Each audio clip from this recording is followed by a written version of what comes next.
Welcome back. This is still Guide Review. Now, let me ask, does League of Legends, Dota 2, Call of Duty, Hearthstone, or perhaps FIFA ring a bell to some of you, most especially to the video game lovers and game developers?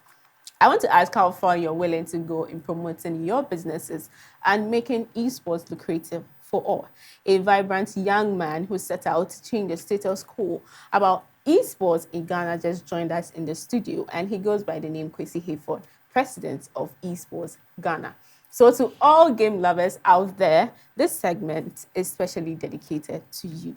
Hello, Mr. Hayford. Hello. Hi, welcome.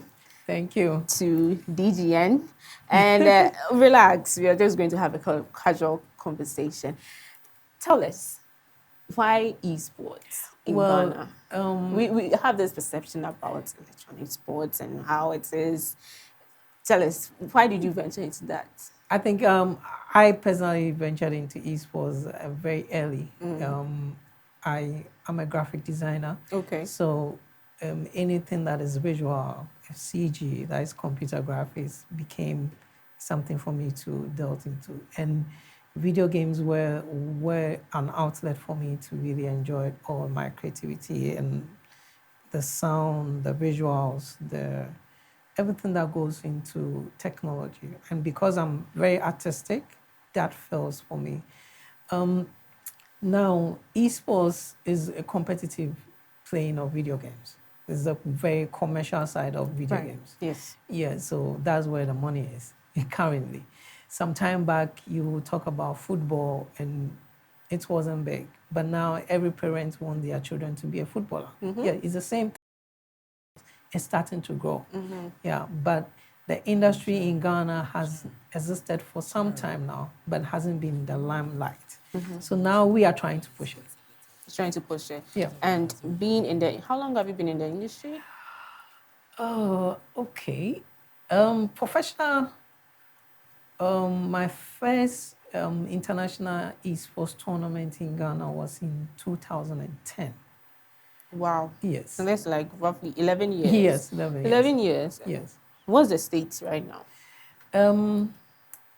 We're still in the awareness creating stage where we're creating every event that we organize and stuff is to create awareness of the space.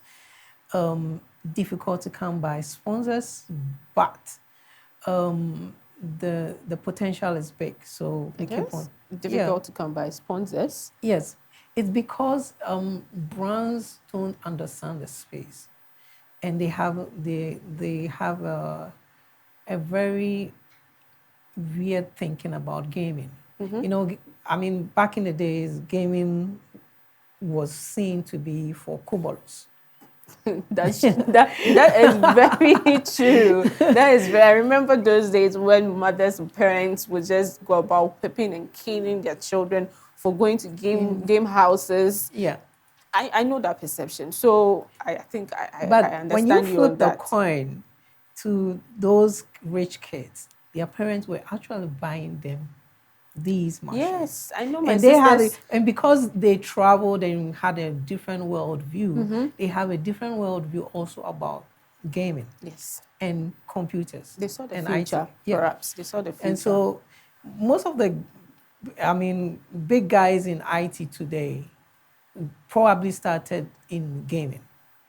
They had kind of a feel for it, because those that really introduced me to computer games in the university were computer science students, and they played a lot of games, and that also got my attention. That also got your attention. And how has the promotion been so far? Well, there are different bodies or different organizations running esports activities in Ghana. In Ghana? Yes. Presently? Yeah, presently. And my association is one. But there are others who are also tournament organizers and who are also pushing the frontiers. So each one organizes its own tournament. Okay. And because of COVID last year, we moved into the virtual space, which is online. It used not to be. We are much more of a physical event organizers, right? Because internet hasn't been we haven't had a very good internet connectivity with all the telcos in a way. So it's very difficult to play. Yes, yes, yes. But being in a space where everybody can come and play, that's what is prevalent here. Yes, but I don't know. I think it's only focused here in Accra, or it extends to other regions Well, as well. Accra seems to be technologically fit, I would say, but other like Kumasi, like Ho, Sunyani, these are places that are seeing a bit of esports activities springing up. Okay. Like the guys there organizing themselves and doing their own tournaments. So I would say that it's not only in Accra, just that a lot more needs to be done. A lot more needs to be done. And I when you go into most homes, I don't want to classify it as just rich homes, but Yeah. when you go into most homes, you realize that most men now own PlayStations. Some ladies go as far as surprising their men, their partners with PlayStations. It looks like it's something that people are willing to venture into, but making it public or making it a one-time national event or tournament is a problem. Yeah. They don't want to accept it in a way. I think people organize parties, they organize events, and there's always a stationed place for video gamers. Do you understand? Uh-huh. Should do you think that the sports ministry should start looking in that direction as well? Yes, I mean countries like UK, US, and some other China like this is building a whole city for esports. Wow. And they actually recognize esports players as a full-time workers. So they have employment guidelines for them. And Germany has visas, specific visas for esports players. Germany. Yes. So that is to tell you that there are countries who are thinking way ahead of time. They know that they are burdened. And I, for instance, wish that Ghana would become the gateway of esports in Ghana, in the sub-Saharan Africa. Why I think so is that Ghana has the infrastructure. We have about 4 to 5G telcos, and more and more we are always looking to get the best of. Well, the telcos can be there, but the culture of esports or the culture of play and entertainment is really embedded in us. So you see parties, as you said, have a bit of a gaming part of it and stuff like that. So you go to homes that parents travel and the best gift they will buy for their child or a boy is a PlayStation. Top, right? So we have the tools, yes, or we have the consoles and the appliances that will make it really grow. It's just that parents need to understand that that's 4,000 or 2,000 gadgets that you bought for your child can be a tool for him to become a champion. So the only way is to moderate their playing. You understand? Regulation and moderation comes in. Then if they also are into esports teams that regulate their time bit and know where they churn out their desires and passion, that will become an industry for us. Schools need to now think about how do we bring in esports into our curriculum? Because once schools understand the space of esports in their educational structure, then parents would then also understand that, oh, okay, it's being run in school, it's a good thing. But currently, our culture and mindset is such that we don't understand the space well. And we think that everybody playing game is either a Sakawa boy or is a Game Boy. Those were the arcade days. So I think that yes, the Ministry of Youth and Sports needs to really look into the space. Yes. And structure. I know Nigeria Sports Ministry have already started their esports agenda. Really? Yes. and they have plans for it because COVID propelled a whole lot of things, and esports was the topmost industry that grew. Video During games COVID. grew, yeah, almost over 120%. Because everybody was indoor, everybody was playing games. Yes. Yes. Yes. No, and video game industry is bigger than the Hollywood and music combined. Wow. Okay. So Okay. that is to tell you that we could actually, if we're looking at the roadmap from our film industry and the music industry, what we should do is to pair it up with also with video game industry. Yeah. At least under the creative art industry Yeah, or something.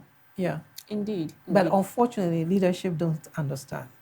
That's our key thing. Leadership don't understand. Our problem with our tech sector or our esports sector is that leadership don't understand. They do not understand. They They are don't too get it. old to understand what it is. No, I don't. I think education isn't being effective enough. When you say they're too old, everybody understands at some point something.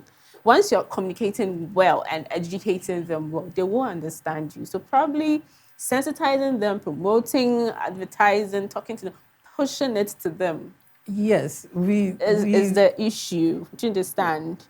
we've created a lot of communication lines.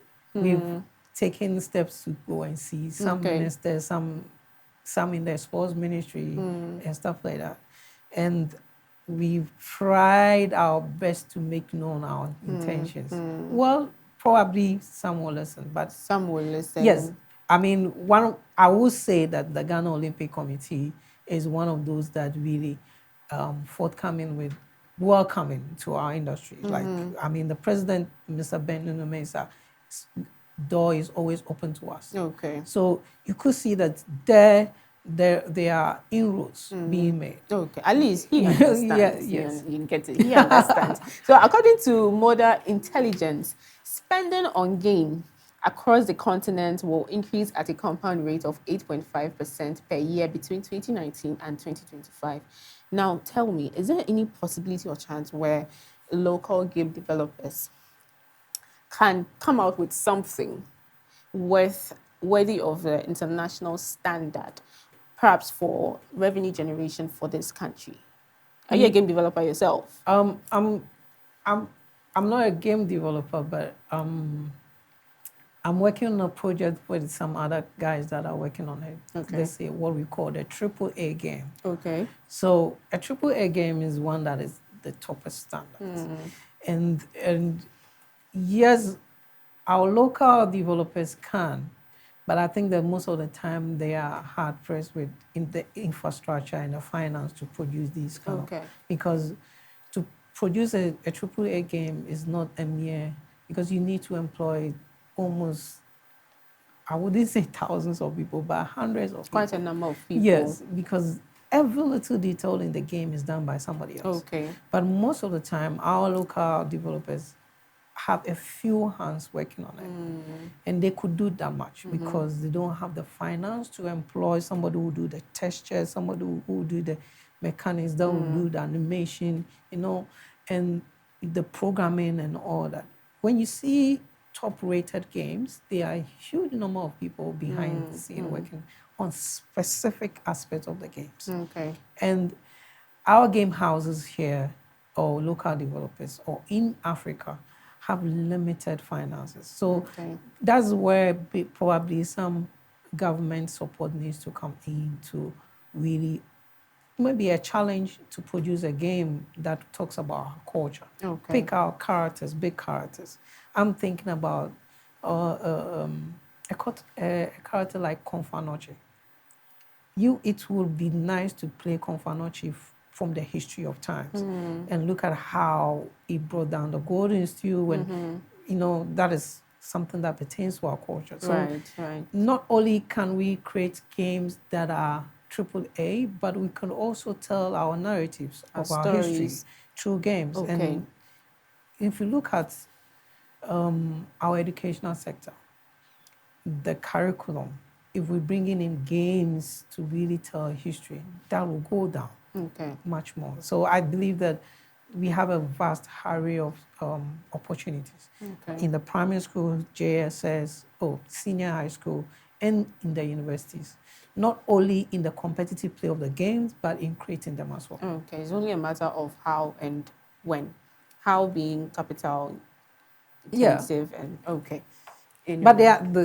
they are great game developers. Letty Art Mm-hmm. is one of the foremost Africa game developing house, and I think they also have put together an association across the continent. So we are getting there. In the industry, how many women are there? You know, there'll always be this Yeah, conversation centered around the yeah, involvement and the inclusion of gender inclusion. Well, women, because I can tell you for a fact there are quite a number of video game lovers, women video game lovers out there. unfortunately, they don't come out when They don't come out, and I don't know why. I yeah. really don't know why. When Women, we are so loud out there, but when it comes to this, we're always shying. Yeah, well, the roadmap has been that it's always been seen that gaming is for It's boys. a male-dominated Yeah, but industry, my brother. You know, it's a yeah, it fact. is. It is. Breaking But in as a woman is not easy. yeah, well, I know a couple of women who are working hard in this space. So when it comes to, you always talk about the players or those who love to play, and then you talk about the developers, Right. those who love to create. So Right. I know some game houses have some women in there, Okay. either doing voiceovers or characterization. And then when it comes to the players, currently we have in Ghana we have an all-female esports team. Really? Yeah. Tell me about that. Oh. I'd like to meet them. Yeah, definitely. I mean, one time we can come here and come and hang out and Of bring course, them. of course. Yes. So we call them queens, and it was just a group that we created for girls, just like talking about gender inclusion and Equality stuff. and So we everything. created a space for them, and we started off as a WhatsApp group. Then we started meeting at Water Hall, University of Ghana, before the COVID. So that distracted our weekly. And how has it been? Great. So what we do is that when there's a tournament and we feel that any of them can participate, we sign them up. Okay. And once a while, they come to our studio to come and practice. Okay. And then also try to find international assignment as to if there's an event outside the country where ladies is basically for girls or for women, we bring them in. We currently run in our Obapa League. Okay. Yeah, which is it's on Match Masters. Match Masters is a mobile game. Okay. So everybody can stay at home and play. All right. And we have about 8 girls in I'll the try league. that. Yeah, it's great. I will. mean, so far this weekend will be our second week. They are playing for 3 weeks. Then the grand finals will be in a location of the top 4. Right. Okay. At least you're doing something. Yeah. I mean, with our ladies. Yeah. I mean, well, they are really passionate about it. So, I mean, we're trying to create opportunity for them as well. Okay. Esports industry. Will it ever get better? It will. I have high hopes that once there's certain stakeholders come into play and understand the space and begin to open up doors for us, like the telcos, basically because if you want to play, you play online. You need the data to.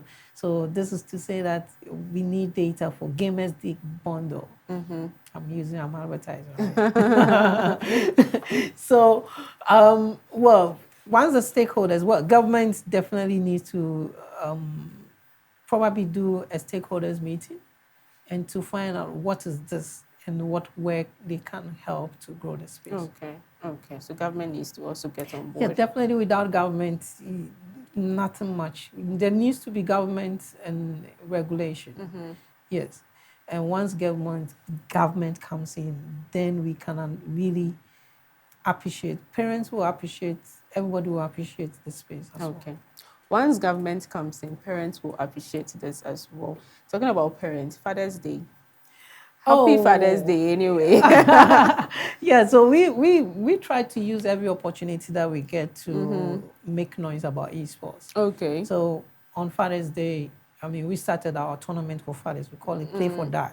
We did something for mom, where Play for Mom, where the winners get something for the Mothers. mothers. So they Okay. got kente Okay. and other stuff.